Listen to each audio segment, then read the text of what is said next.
వంటలకు ఇంతకంటే స్వచ్ఛమైన గానుగ నూనె మరెక్కడా దొరకదు. SRV naturals.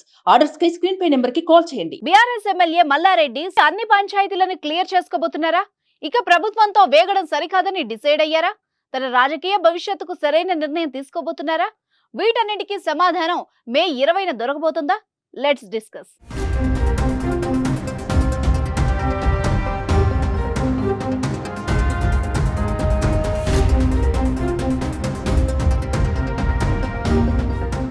BRS MLA Malla Reddy CM Revanth రెడ్డిని కలవబోతున్నారు. అందుకు సోమవారం అపాయింట్మెంట్ కూడా ఫిక్స్ చేసుకున్నారు. అయితే సీఎం ను మల్లారెడ్డి కలవాలనుకోవడం హాట్ టాపిక్ అయింది. గతంలో అనేక భూ వివాదాలపై మల్లారెడ్డిపై కేసులున్నాయి.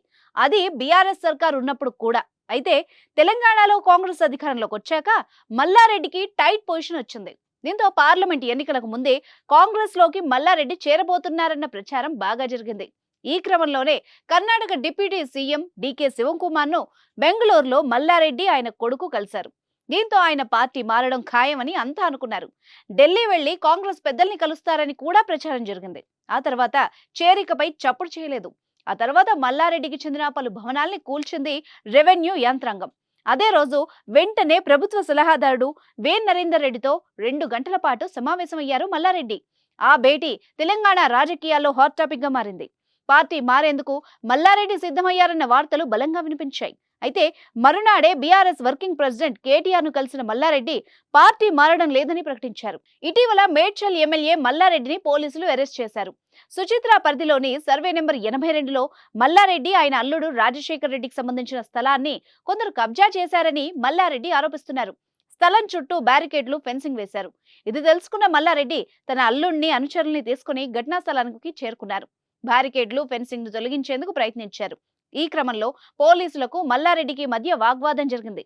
ఫెన్సింగ్ వేసిన స్థలం మల్లారెడ్డిది కాదని కోర్టు తీర్పు చెప్పినప్పటికీ దాన్ని తిరిగి ఆక్రమించాలని చూడడం చట్ట విరుద్ధమని పోలీసులు వారించారు. అయినా మల్లారెడ్డి వినకుండా ఘర్షణకు దిగారంటూ పోలీసులు ఆయన అరెస్ట్ చేశారు. దీంతో ఆ వివాదాస్పద భూమి విషయంలో సీఎం రేవంత్ రెడ్డిని కలవబోతున్నట్టు మల్లారెడ్డి చెప్పారు.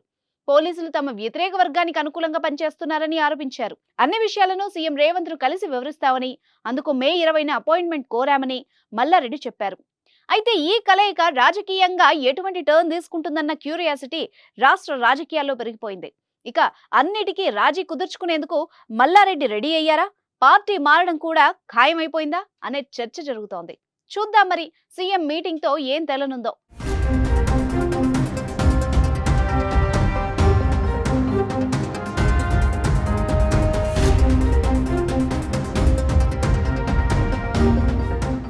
సుమన్ టీవీలో మీ పర్సనల్ అండ్ బిజినెస్ ప్రమోషన్స్ కోసం కింది నెంబర్కి కాంటాక్ట్ చేయండి.